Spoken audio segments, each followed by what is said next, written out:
acción. Más universidad. Radio Universidad Austral de Chile. Síganos en redes sociales como Radio UH Valdivia en Instagram y Facebook, @Radio UH en Twitter, y visita toda nuestra programación en www.radiouh.cl. En Radio Universidad Austral de Chile presentamos República de los Ríos.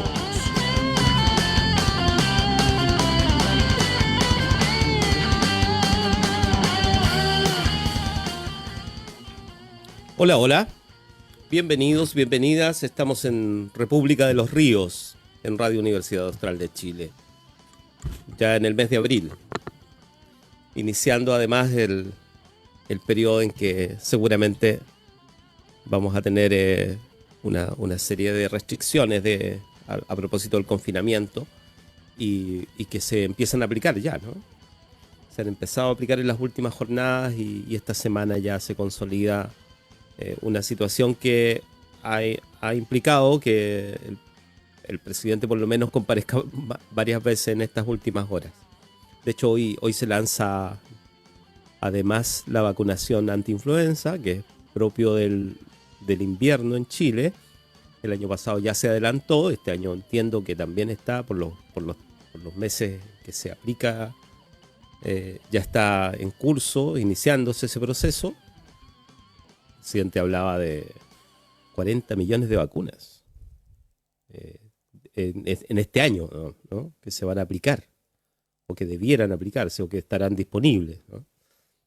No es menor, digamos, el esfuerzo para los funcionarios, al final, que para los equipos de salud que tienen que coordinar, además, organizar todo este proceso. Y paralelamente se está dando la discusión acerca de cómo se participa en el tema de las mesas COVID, que es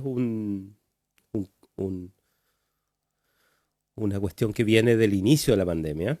El Colegio Médico lo ha tomado como una de sus banderas principales y está influyendo o solicitando la instalación a nivel local de las mesas COVID. No la instalación, pues ya están instaladas, pero su activación en algunos casos, dado que le falta regularidad a ese espacio, que es un espacio además de consulta. Todo esto es tan relativo, porque las decisiones se toman centralmente, ¿no? O sea, instalar una mesa COVID en una región siempre ha sido un tema discutible, digamos, ¿no? Y se lo hemos escuchado además a Matías Fernández, algunas veces nos lo ha planteado acá más directamente, que va a estar con nosotros de todos modos. Ya están Bárbara Clet, Roberto Morales, Matías Fernández, esperamos a Cristian, no sé si está ya con nosotros, Cristian Cancino. Creo que está, ¿no? Sí, por acá estoy, pero parece que estoy sin imagen. Estás yo no te veo, no sé en la radio si estarás bien, porque ahí es donde importa, en la transmisión. No, sí se escucha. Pero activa la cámara, ahí cuando te toque hablar es cuando aparece la imagen en la transmisión de Facebook. Bueno, bienvenidos, bienvenidas. Hay harta cosa que podemos conversar hoy, ¿no? Bárbara Clet. Hola, ¿cómo están todos y todas? Un gusto saludarles y al panel de colegas también, un gusto grande de verlos nuevamente.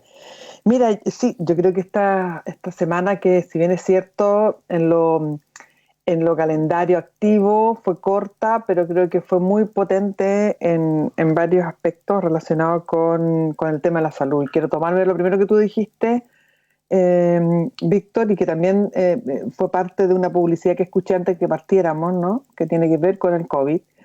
Ayer yo vi un par de programas de televisión de entrevistas a connotados doctores, que por ejemplo el doctor Glenn Hernández, que es un internista, profesor y a cargo del Hospital de la Católica, planteando la gravedad del asunto, planteando la negligencia que se ha tenido tanto desde el gobierno como también de cierta clase social puntualmente también así lo señala, él de cómo se ha comportado con respecto a la pandemia, habla mucho y habló mucho con respecto a la falta de empatía, ¿no es cierto?, a la falta de conexión con lo que de verdad la sociedad hoy día chilena está necesitando para cuidarse y generar el autocuidado de una manera súper alarmante y también de una manera súper clara con respecto al agotamiento que tienen los equipos médicos hoy día, de los cuales, y equipos no médicos, equipos de salud, ¿no es cierto?, que están ahí en los hospitales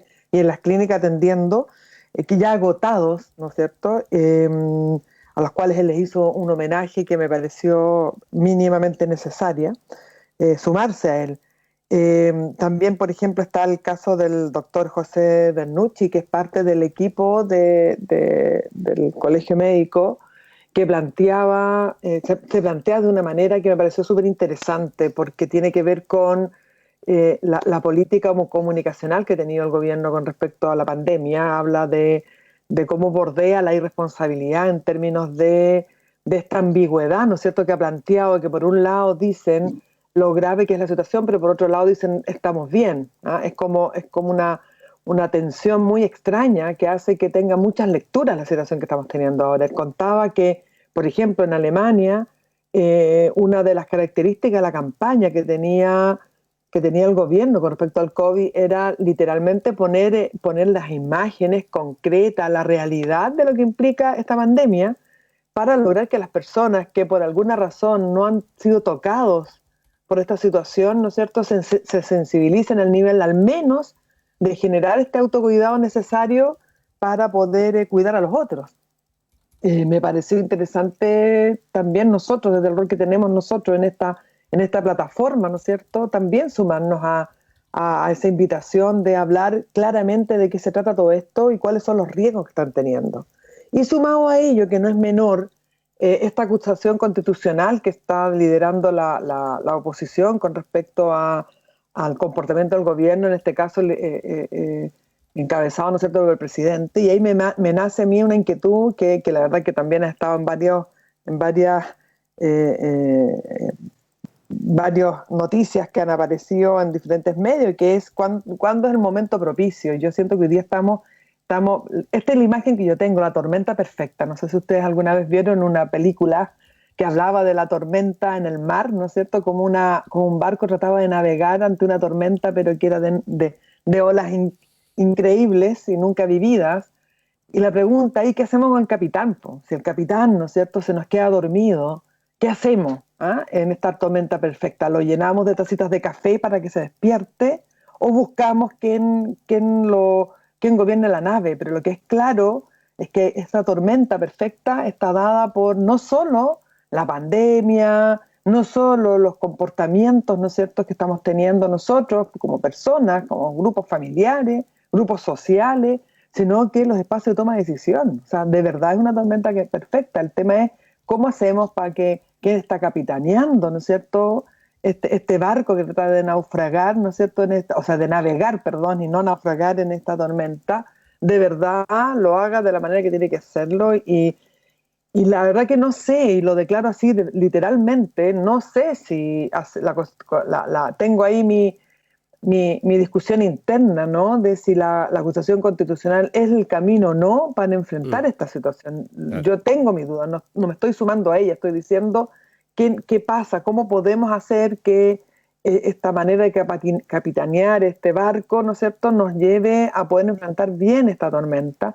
No sé si es constituir, porque Bernucci, por ejemplo, también hablaba de que nadie sabe quiénes son ese famoso equipo de expertos que está apoyando a MinSal. O sea, que él ha hablado con los mejores en el área, con colegas de diferentes con competencias, ¿no es cierto?, apropiadas para estar ahí investigadores, y nadie de los que él conoce, ni el Colegio Médico conoce, por lo menos el equipo que lidera, está constituyendo ese espacio. Entonces la pregunta es, ¿quién está haciendo hoy día el comité asesor, ¿no es cierto?, del MinSal y del gobierno para poder navegar de la mejor manera esta tormenta?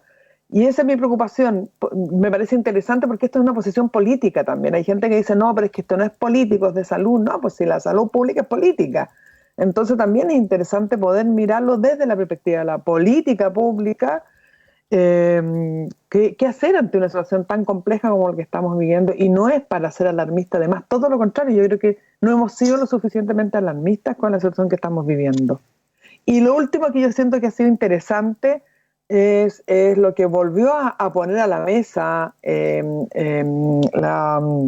Alejandra Matus con respecto ya a la persecución, y esto ya es otro lugar, pero también, es otra noticia, pero desde el mismo lugar, que es la política, ¿no es cierto? La persecución hacia los medios de comunicación, a los periodistas puntualmente, cuando están enfrentando una noticia que de alguna manera incomoda, ¿no es cierto?, a los poderes fácticos. Ella comentaba de que hay grupos armados mapuches que defienden a las forestales, ¿no es cierto?, que están organizados y que son parte también de la estrategia para poder, en este caso, por ejemplo, evitar una entrevista que ya estaba agendada con anticipación. Ella dice que tiene información clara de que quienes participaron en el ataque de Iván Núñez fueron de estos grupos de mapuches, textualmente armados por las forestales, para poder frenar esta entrevista.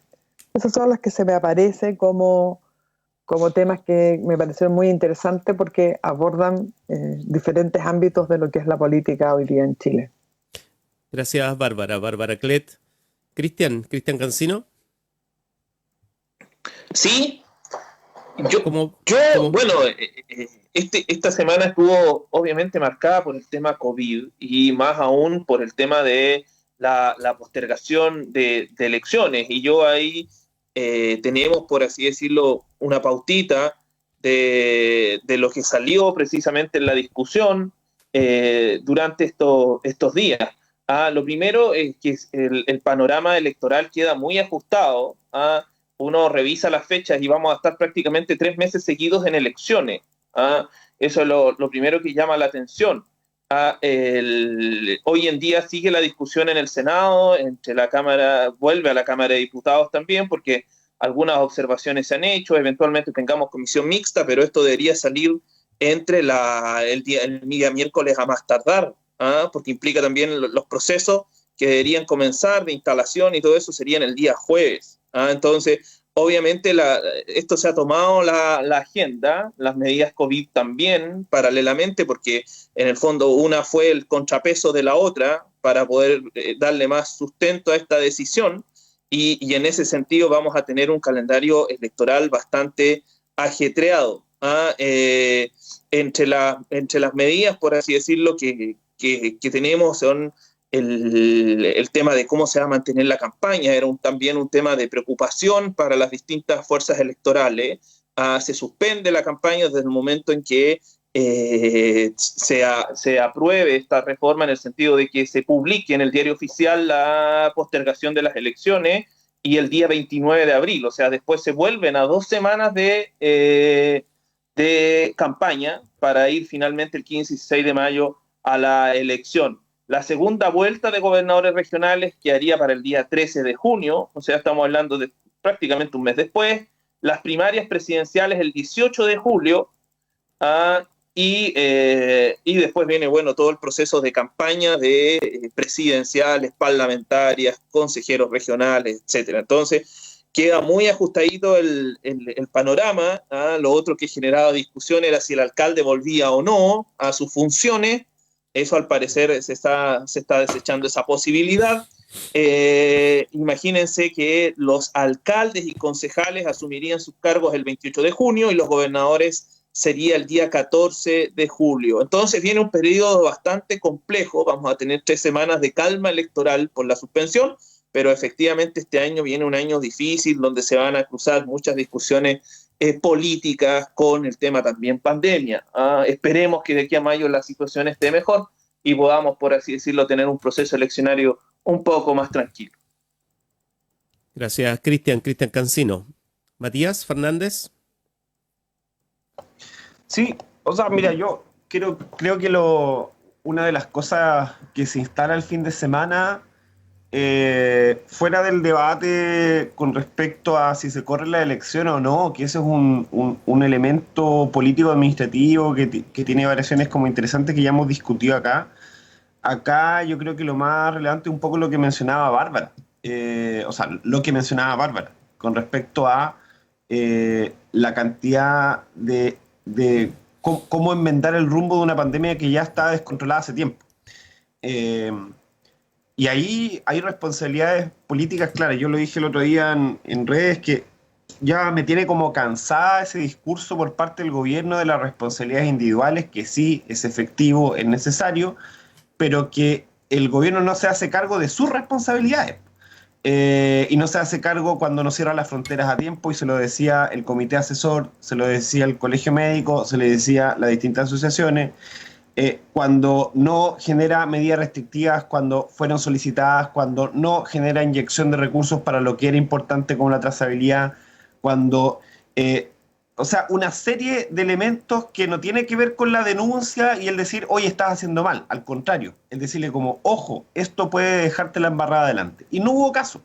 Y la máxima cartera, que pareciese hoy día, hay una columna en El Mostrador, en la mañana que hablaba sobre cuál es el chivo expiatorio más fácil para este gobierno. Es precisamente hablar del ministro de Salud, porque efectivamente cuando París ya entra en un estado de disputa con los medios, o sea, como se agarra con el New York Times y el Washington Post el día viernes, dice que prácticamente son como confabulaciones, que es periodismo de poca monta, en otras palabras trata de decir, se agarra en todas las conferencias de prensa.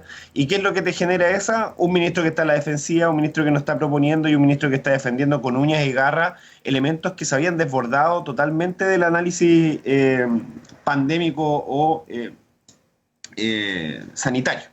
Entonces, como tenemos esa situación hoy donde la comunicación efectiva sigue siendo deplorable, donde siguen habiendo problemas graves para poder dar seguridad a la ciudadanía en cómo enfrentar esta pandemia, se endurecen las medidas y al mismo tiempo no siguen habiendo ayudas sociales, socioeconómicas acorde a un nivel de enclaustramiento con el que estamos. O sea, como seguimos recién en base a la discusión que entrega la oposición, en el Congreso se habla sobre cómo vamos a fortalecer las medidas socioeconómicas durante este tiempo. Primero hay acusaciones de chantaje de por medio, cuando es lo mínimo que uno necesita para poder entrar en medidas más duras, es precisamente el sustento que te pueda permitir estar en casa. Entonces, como tenemos esa situación hoy, que yo la verdad creo que va a resolverse por la vía más fea posible, que es precisamente un pic de contagios importante, que van a seguir habiendo muertes en el tono que hemos visto el día de hoy, solo que ya están más normalizadas, un triunfo exitista, un triunfo, o sea, una comunicación exitista, y esa ha sido como la gran interpelación del fin de semana. Como, y el gobierno que ha dicho, no, aquí nunca hemos sido exitistas, pero ojo, llevamos 6 millones de vacunados. Aquí no hemos sido exitistas, pero miren nuestro plan de vacunación. Y el ministro va diciendo, ¿cómo no vamos a poder mostrar lo que hacemos? ¿Y saben quién me recuerda eso? Me recuerda a todos los alcaldes perennes, como Marzabat, como otros alcaldes, que no entienden la función de la autoridad pública, que no tiene que ver mostrar lo que hace, no se refiere a no mostrarlo, sino que la comunicación efectiva es decir lo que se hace para también mostrar o evidenciar los puntos falentes que necesitan precisamente de trabajo en conjunto. Y eso no ha existido. Y ahí, o sea, mira, podemos entrar en el debate exitista sobre si las vacunas son exitosas o no. Sí, son exitosas, pero gracias a un sistema público de salud. Y no gracias a particularmente un gobierno en particular. Hay un equipo de salud que trabaja constantemente, que sabe cómo funcionan los calendarios de vacunas, y eso nos ha ayudado bastante, que gracias a lo poco que dejó la dictadura se mantiene en este país, que es el calendario de vacunación, que ingresó precisamente el gobierno no el gobierno de la Unidad Popular, sino que precisamente el Ministerio de Allende cuando era ministro de Salud. Pero que la derecha pareciese como que olvida esas cosas cuando empieza a hablar del sistema de salud pública acá en Chile.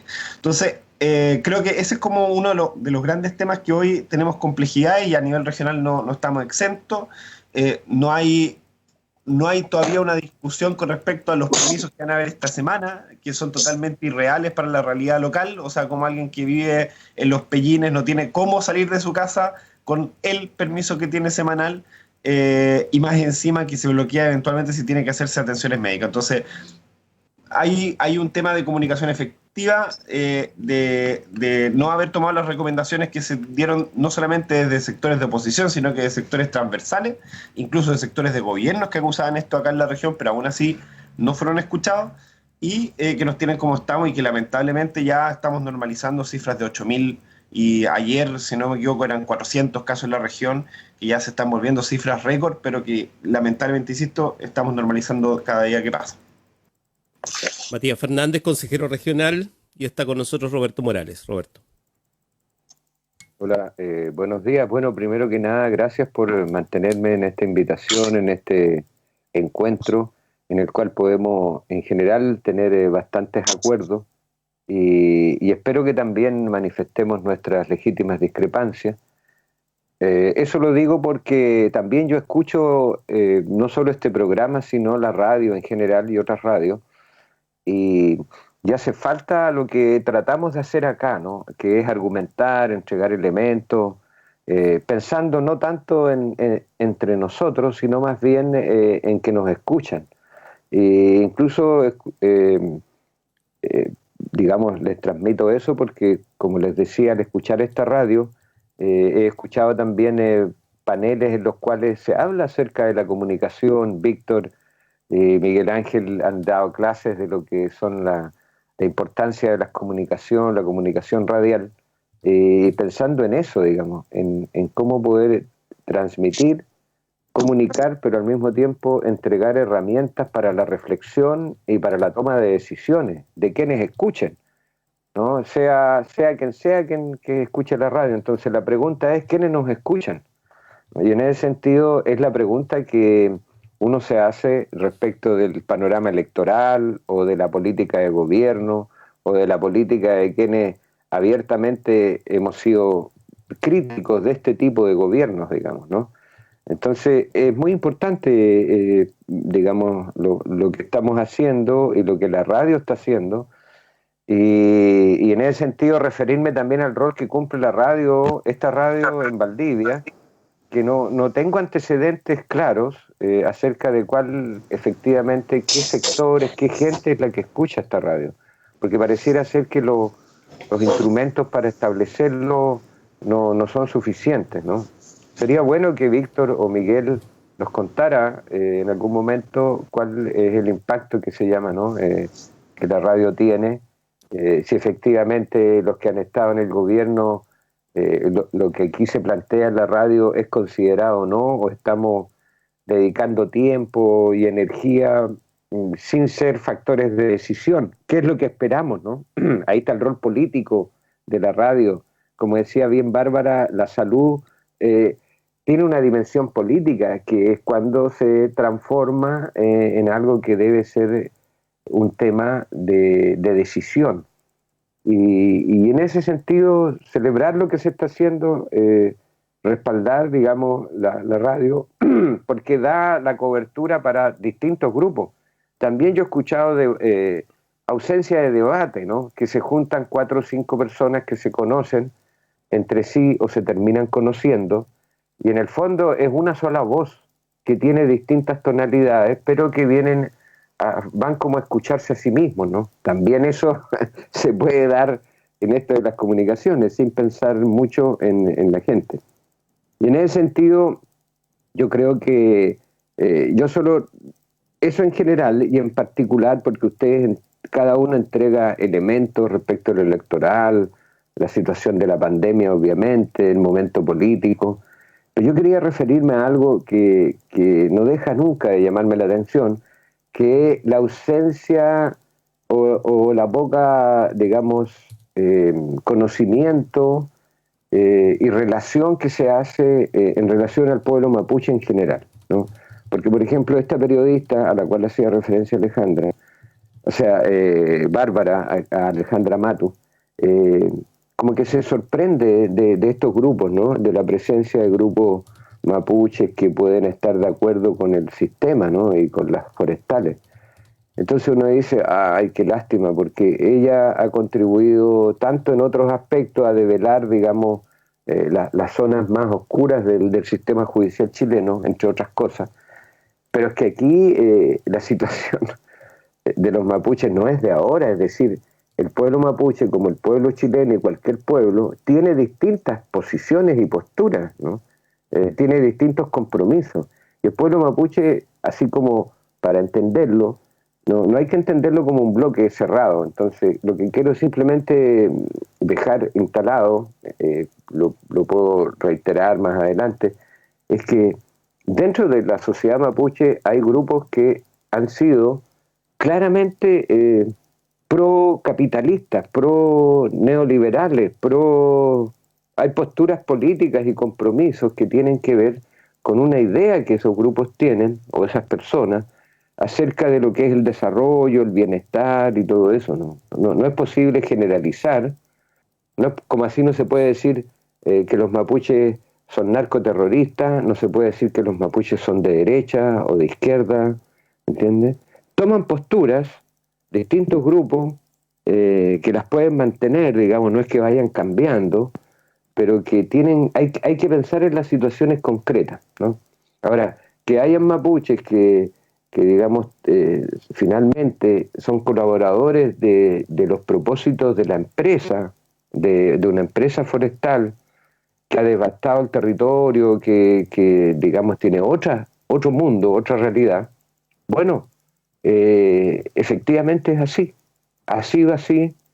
Fue, digamos, durante todo el siglo XX, en el siglo XIX, ya hay evidencias de cómo mapuches entendieron que la manera de seguir, de responder a sus intereses como grupos, como loncos, como lo que sea, digamos, dentro de la sociedad, era aliarse con los soldados, digamos, chilenos, digamos, ¿no? Y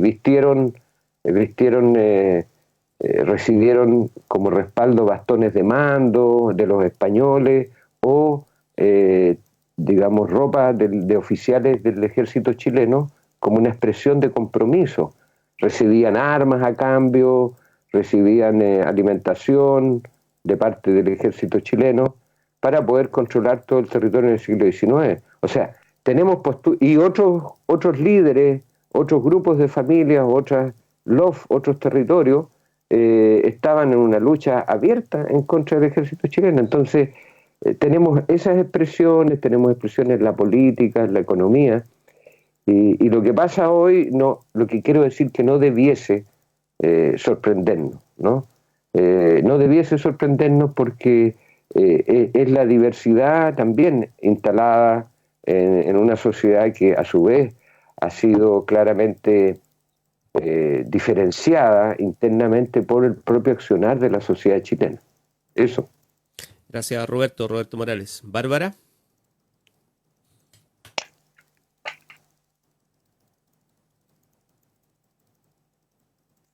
¿Me escuchan? Sí, perfecto. Ya. Lo que pasa es que me costó encontrar. No, nada, yo estoy de acuerdo con Roberto que lo que plantea Alejandra es algo que puede ser que, dado los niveles de conocimiento que algunas personas pueden y podemos tener con respecto a lo que está pasando en la Araucanía, lo que me parece a mí interesante es que se instala en una conversación en donde era un tema que no se abordaba desde esa manera. Creo que aquí a mí lo que no me llama, o sea, lo que me parece interesante como novedoso de alguna manera para muchas personas es justamente primero entender que dentro de una cosmovisión pueden haber diferencias también del lugar de donde se está mirando la vida, desde un origen territorial también puede haber una visión distinta.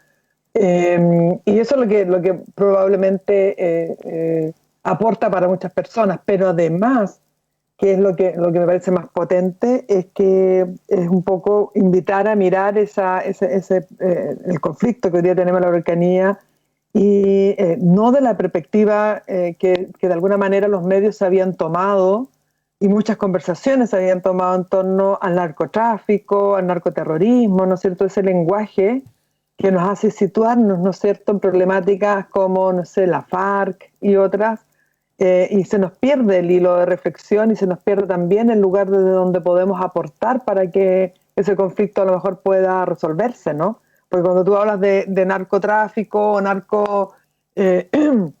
narcoterrorismo, claro, lo primero que te aparece es seguridad, ¿no es cierto?, fuerzas especiales y por favor cuídennos de esto, ¿no? Pero cuando te aparece, ¿no es cierto?, una propuesta como la que hace Alejandra con la tribuna que ella tiene, ¿no?, que es una tribuna de una persona que está develando muchos temas, ¿no? Por algo está en Nueva York, ¿no es cierto?, develando muchos temas. Siento que puede ser bastante potente para empezar a conversar ese conflicto desde otra perspectiva también, ¿ah? Desde lo que muchos y muchas a lo mejor intuíamos o conocíamos, dado nuestras expertise, de que esto tiene que ver probablemente, o uno de los focos potentes, tiene que ver con el rol de las forestales que tienen una industria ahí, una industria que está siendo mellada, ¿no? Y que está siendo tensionada, no por el conflicto necesariamente, sino que por la recuperación de tierra, ¿no? Y por los derechos ancestrales que tiene la gente a hacer tierra, por los derechos. A mí me tocó muchas veces, y lo hemos conversado los primeros tiempos cuando partimos con este programa con Víctor. Yo he trabajado mucho en el territorio de la Araucanía, y me tocó mucho ver el tema de comunidades, ¿no es cierto?, en Lumaco, por ejemplo, de personas que hoy día, si no fuera por el camión Algides que da la municipalidad y reparte el agua, no tienen agua para su uso personal porque fueron desviados y consumidos, ¿no es cierto?, los afluentes de agua con los cuales ellos ancestralmente utilizaban, ¿no es cierto?, en sus comunidades. Entonces, hay un video muy interesante que habla, un documental, perdón, muy interesante que habla justamente del problema del agua, justamente en Lumaco, ¿no? Como su uso de carácter ancestral para la búsqueda de las medicinas, qué sé yo, las plantas que utilizaba la Machi para poder curar las enfermedades de su comunidad, hoy día no están accesibles porque está todo eso destruido. Claro, uno puede decir, bueno, si llega el progreso, ¿no es cierto?, y esta economía a escala de chorreo que nos dijeron también que teníamos, provoca estos problemas. El tema es que no provoca problemas, provoca pobreza, ¿no?, desconexión con los principios fundamentales, con la identidad de un territorio. Y eso es lo que está hoy día poniendo en tensión esta industria amparada, ¿no es cierto?, por una ley, incluso en la época de Pinochet, para comenzar, ¿no es cierto?, esta posibilidad de recuperación de tierras que están teniendo las comunidades. Entonces, ahí hay un tema que no es menor, es que esto no solamente, o sea, no es que es lo que se ha centrado hoy día en los medios de comunicación, que tiene que ver con los latifundistas, ¿no es cierto?, y las comunidades. Es un tema, pero está el tema de los forestales muy potente. Entonces siento que, en palabras de Alejandra, yo no tengo ninguna investigación al respecto, en palabras de Alejandra nos instala y nos invita a conversar también ese conflicto desde otra perspectiva y de también evidenciarnos ciertas divisiones en el pueblo mapuche que no es para quien crea que eso es una demostración de que, no sé, de que están debilitados. No, todo lo contrario, es una demostración de que va a ser mucho más complejo aún resolver el tema mientras más dividido termine estando el pueblo mapuche por justamente estas irrupciones capitalistas. Gracias, Bárbara Clet. Está Cristian Cancino con nosotros. Cristian no ha salido aquí todavía, así que te lo pregunto. No sé si has tenido oportunidad de conocerlo, pero ayer la Cámara solicitó al gobierno, solicita la remoción del actual cargo que tiene el exministro de Defensa Alberto Espina en el CDE, o sea, en el Consejo de Defensa del Estado. Esto a propósito de la investigación que se ha dado en torno al espionaje, voy a decirlo como ha salido en la prensa, a periodistas en el caso de lo que se llamó en su momento el Milico Gate, la investigación básicamente de Mauricio Beibel, y el Colegio de Periodistas hizo una presentación ante la Fiscalía Nacional con antecedentes que probarían que hay espionaje a un grupo importante de periodistas, y no solo periodistas. Entiendo que hay antecedentes incluso que no han sido dados a conocer todavía públicamente. Se habla de en general de espionaje a civiles. Pero más allá de eso, porque eso es complejo de discutir, largo de discutir, además hay mucho antecedente ahí. Pero me interesaba saber bien también si esto circula, y a propósito de la figura del ministro de Defensa, que por lo demás él le tocó estar en ese minuto ahí. Pero en rigor esto también tiene que ver con varios ministros de Defensa hacia atrás, digamos, de todos los colores. Pero es su relación con la situación que se habría producido en ese minuto, que son casos investigados de corrupción, muchos de ellos ya publicados por todos lados, digamos, hay libros incluso al respecto, y que el ministro de Defensa no habría cumplido su rol al final, ¿no? Sino que habría avalado informes que venían del propio ejército en ese minuto y que no reconocían que aquí había habido incluso una falsificación de un documento solicitando a un juez el espionaje de los teléfonos de periodistas como Mauricio Weber. Esta solicitud de la Cámara de sacar de remover o de por lo menos, digamos, hacer una sanción pública en contra del exministro Espina, no deja de ser llamativo porque, a propósito, creo que Bárbara lo dijo al inicio, esta semana va a aparecer de nuevo la discusión acerca de la acusación constitucional contra el gobierno. O sea, hay quienes están mirando estos procesos como una situación general del gobierno, digamos, o de la oposición respecto al gobierno. Entonces me gustaría saber si tú has escuchado al respecto o cómo ves ese fenómeno. Bueno, efectivamente en las noticias pudimos darnos cuenta de esta situación, de este acuerdo que tomó la Cámara por 67-48, si mal no recuerdo, fue el resultado de la votación, donde solicitan esta remoción o esta sanción pública, como bien tú señalas, al exministro Alberto Espina. Porque precisamente el ministro Narmaz, cuando concurre a la Cámara, habría señalado que aquí están los antecedentes respecto a esta situación en la Comisión de Defensa, etcétera, etcétera.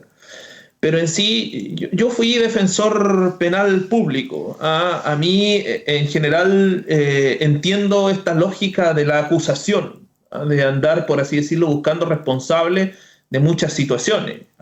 Yo encuentro lamentable lo que sucedió. Obviamente ahí viene, por así decirlo, un proceso judicial respecto al punto, me imagino, pero de ahí a deducir que porque necesariamente era ministro de Defensa, estaba al tanto de la operación, de lo que se estaba haciendo, yo creo que no necesariamente hay antecedentes sobre la mesa. Sí habría, por así decirlo, esa responsabilidad política, decir, ¿sabe qué? Estaban bajo su fiscalización, bajo su supervisión, y mire lo que pasó. Y usted nos vino a explicar acá que estaba todo dentro del marco legal. Obviamente es imposible, por así decirlo, que un ministro esté al tanto de todas las situaciones que se generan dentro de las instituciones armadas. Yo entiendo, por así decirlo, que cuando un ministro expone y solicita previamente los antecedentes a la institución en cuestión, y yo creo que eso fue lo que sucedió. Ahora, poner en duda, por así decirlo, el profesionalismo, las capacidades de Alberto Espina precisamente por esta situación, yo creo que es estirar demasiado, por así decirlo, las responsabilidades. Obviamente, quizás en algún momento deba declarar, no sé, entiendo. En el caso en cuestión, no sé, se deberá abstener si es que llegase en algún momento respecto del Consejo de Defensa del Estado algún tipo de solicitud o algún tipo de intervención. Pero recordemos que el Consejo de Defensa del Estado no es algo, por así decirlo, el nombramiento de los consejeros del Consejo de Defensa del Estado no es algo pacífico, por así decirlo. Han connotados políticos, han después estado precisamente o han formado parte del Consejo de Defensa del Estado.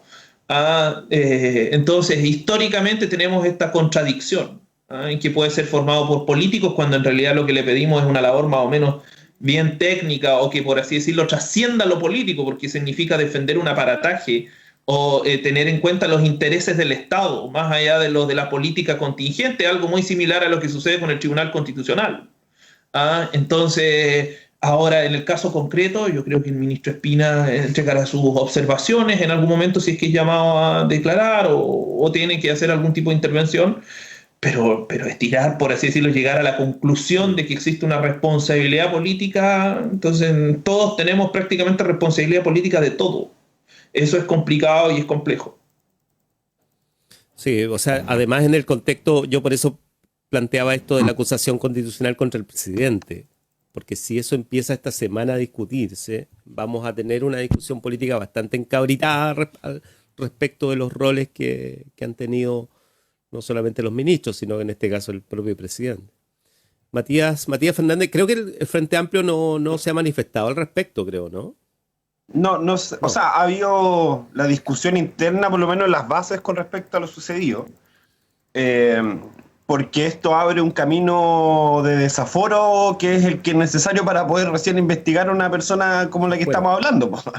Entonces, yo creo que aquí hay una cosa que se habla con liviandad con respecto a las responsabilidades políticas y no estamos hablando de cualquier persona, estamos hablando de una persona que fue ministro de Estado, que está en el Consejo de Defensa del Estado, que está con una acusación que, si bien puede ser verdad o mentira, necesita un desaforo para ser juzgado como cualquier ciudadano.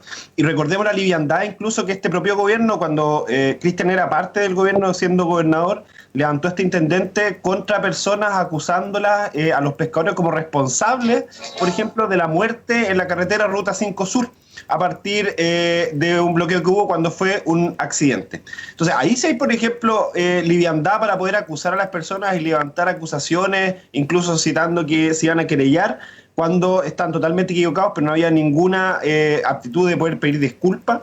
Pero en este caso, cuando hay un elemento grave que agrava la desconfianza ciudadana en el mundo político, pareciese como que se empieza a relativizar finalmente el tema de las responsabilidades políticas. Yo personalmente, cuando Cristian habla de responsabilidades políticas, a mí me toca, porque una de las cosas que, y le consta a este panel, que más he peleado desde que estoy en el Consejo Regional, es precisamente que las personas se hagan responsables políticos de lo que hacen y dicen. Porque responsabilidades políticas no significa solamente si me pillaron con la mano en la masa robando. Significa los efectos que pueden causar mis acciones directa o indirectamente. Y eso en este gobierno regional particularmente no ha existido, no ha habido, no hay ni un tono de autocrítica de los elementos generados. Y a nivel central, la señal que se da precisamente de tratando de relativizar la responsabilidad política, un hecho grave, una acusación grave, finalmente da la sensación de impunidad. Y ese es uno de los graves problemas que tiene este país, la impunidad, de que precisamente hay una élite política que no puede ser tocada, que no puede ser acusada, que hay que decir, oye, pero esperemos los hechos, porque en realidad igual él es una buena persona. No, acá hay un gobierno que es capaz de criminalizar en menos de un segundo a cualquier persona que cometa cualquier acto, pero cuando hay una acusación en contra de cualquier personero gobierno es capaz de relativizarlo al punto de decir de que es infundado. Entonces, creo yo que si vamos a hablar de responsabilidades políticas, hablemos en serio, hablemos de las responsabilidades políticas anteriores y hablemos obviamente de cómo enmendamos ese tipo de responsabilidad aquí en el futuro. Matías, se tiene que retirar Bárbara Cleta, así es que te dejo unos segundos, Bárbara. Muchas gracias. Nada, yo me despido, espero que tengan un buen programa, pero dejo en la mesa un poco también sumado a lo que dice Matías, que esta preocupación que estamos teniendo con respecto a las políticas públicas en relación a la salud y principalmente al enfoque que se está dando con respecto al tema del COVID. Claro, yo creo que un tema es la política pública nacional y otro lo que podemos enfrentar desde el gobierno local. Y yo creo que ahí también hay una expertise que esta ciudad, puntualmente esta región, tiene con una universidad totalmente involucrada en el tema al menos en la área de la salud. Creo que se puede hacer ahí un trabajo interesante de poder sensibilizar a las personas y lograr que nuestras cifras, que están siendo hoy día tremendamente alarmantes, ¿no es cierto?, logren bajar y mostrar también al país que con políticas atingentes a las problemáticas, que no tiene que ver a veces ni siquiera con implementaciones nuevas, sino que modificar el lenguaje. Cuando hablamos de comunicación, no solamente estamos hablando de plataformas, ¿no es cierto?, sino que estamos hablando también de la modificación del lenguaje y no transmitir ambigüedades, porque esto de decir estamos mal pero estamos bien, que ha sido la tónica del gobierno, es lo que nos tiene en el estado actual. Hoy día, todos sabemos, estamos siendo criticados a nivel internacional, a nivel mundial, como un caso no digno de repetir. Ser líderes por un lado de la vacunación, pero por otro lado de los aumentos y las políticas que van solo logrando que la gente se desconecte con sus propias responsabilidades de autocuidado son lo que el resto del mundo está mirando en nosotros. O sea, no podemos seguir con la ambigüedad de estamos mal pero estamos bien, porque en realidad no estamos bien, ¿ah? Nuestras cifras lo demuestran así y lo que por lo menos he logrado informarme a través de los medios, a través de la lectura de algunas informaciones, nuestras cifras van a ir aumentando aún más hasta la quincena o los primeros 20 días de abril. Así que solo desde la plataforma que me corresponde hoy día, que es este programa, invitar a quienes nos están escuchando a eso, a generar un autocuidado, a darse cuenta que esto no tiene que ver solo con cuidarnos nosotros desde nuestro microespacio, sino que nuestras redes, nuestra manera de vincularnos con los otros también pone en riesgo a las otras personas y que de acuerdo a lo que nosotros decimos y actuamos, mostramos una coherencia que es digna de ser copiada, ¿no? Cuando hay incoherencia como lo que estamos viviendo con las políticas públicas, pasa esto, pasa que cada uno interpreta lo que siente y lo que cree y finalmente lo que se espera no se logra. Yo quiero invitar al autocuidado, quiero invitar a aprender a cuidarnos como comunidad.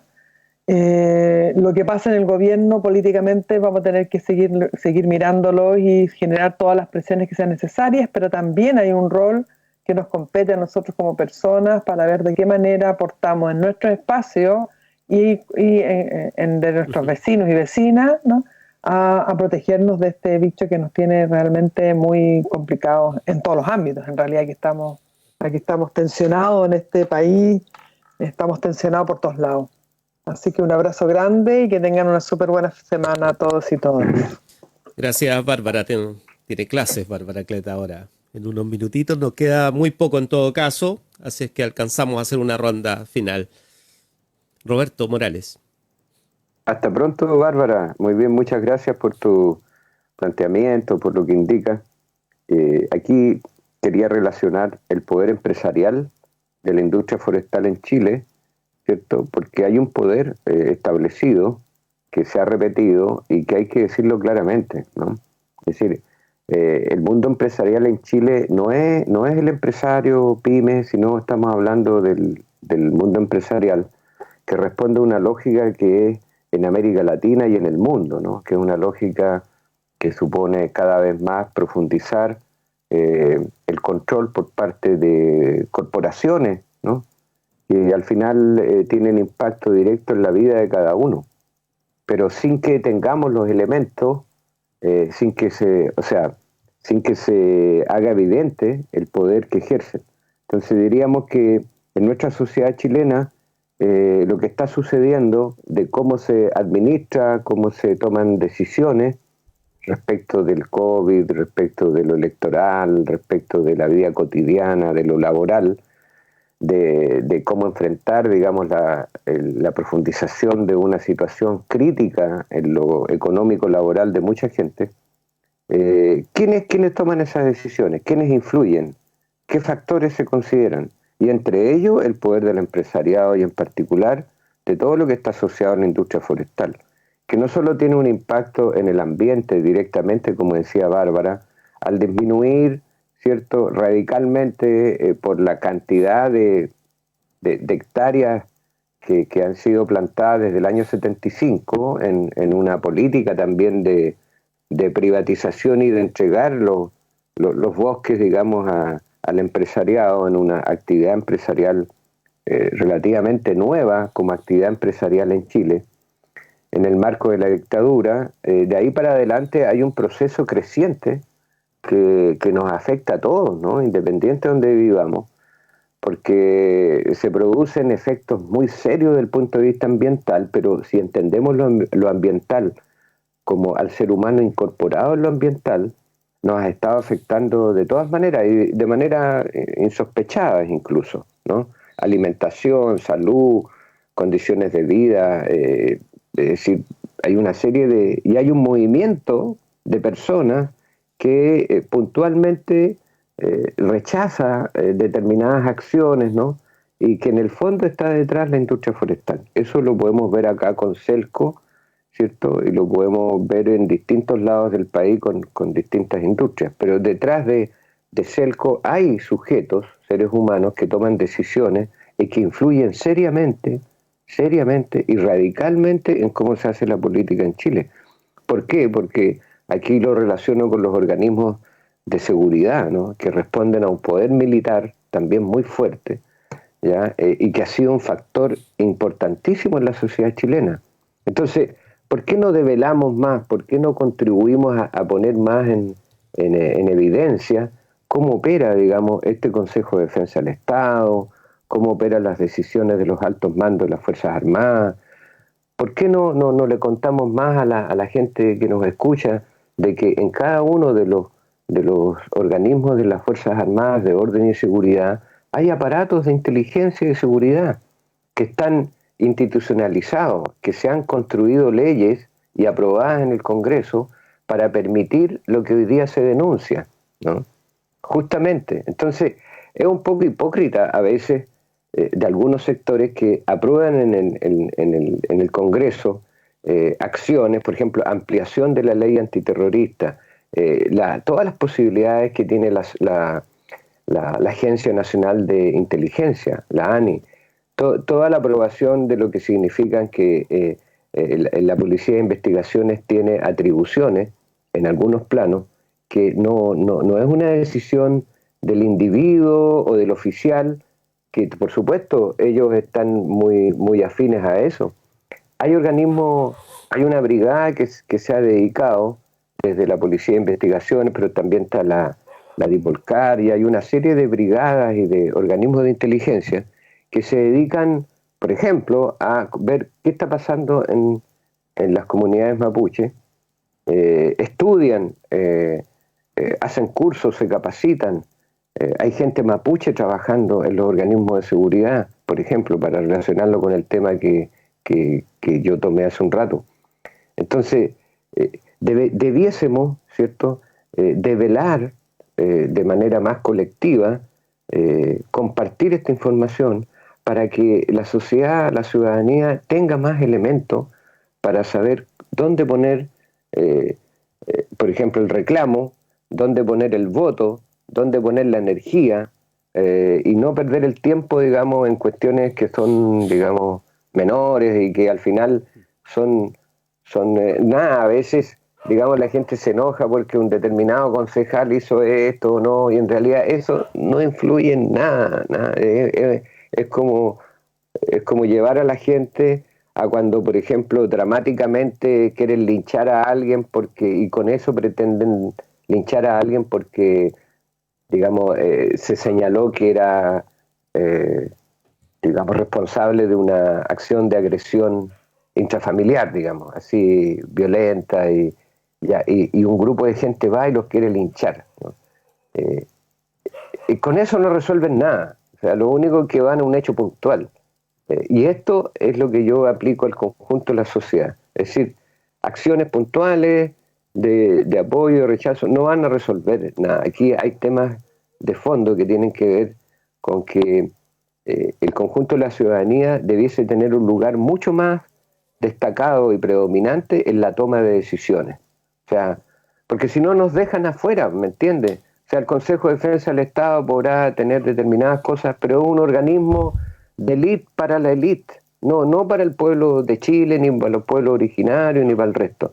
Necesitamos que allí donde se toman decisiones importantes, como en la Corte Suprema, como en el Consejo de Defensa del Estado, como en el Congreso, haya un protagonismo mucho más claro de la protección, del bienestar de la mayoría de la gente. O sea, estamos siendo a veces beneficiados por las decisiones de una élite, muy pocas veces, hay que decirlo, y en general estamos viviendo una mala vida como sociedad por esta situación que nos llama. Entonces, yo también comparto lo que dice Bárbara, de convocar a la gente a un sentido más colectivo, de cuidarnos, no tanto el individuo, sino el individuo inserto en su red de relaciones familiares, sociales, que aparezca más la solidaridad, el trabajo colectivo. Eso es fundamental, empoderar más a los grupos de la sociedad para poder hacerle un poco el peso a esta sociedad tan desigual y que se evidencia en estas cosas. Eso quería señalar y despedirme, Roberto. aprovechar de despedirme de la gente y agradecerlo a ustedes, ¿no? que podemos debatir y compartir algunas ideas. Gracias, Roberto Morales. No nos queda tiempo, yo les agradezco un montón, tenemos una entrevista ahora en este minuto. La disposición, como siempre. Quería mencionar más y dejar pendiente, Cristian, para la próxima semana, a ver si podemos conversar un poco de las encuestas que han empezado a salir ahora. Y ahí hay toda una discusión acerca de un estudio que aparece en la tercera de ayer, ¿no? Que es sobre la posibilidad de que Vamos Chile podría no tener mucho margen más allá del tercio en la elección de convencionales, ¿no? Pero bueno, todo eso lo debiéramos poder conversar con más tranquilidad la próxima semana. Agradecerte nomás como siempre que estés con nosotros. Lo mismo, Matías Fernández, un gusto como siempre. Nos despedimos. Saludos a todos, que estén bien, cuídense. Muchas gracias, saludos. Igualmente, que estén bien. Chao. Gracias. En Radio Universidad Austral de Chile hemos presentado República de los Ríos.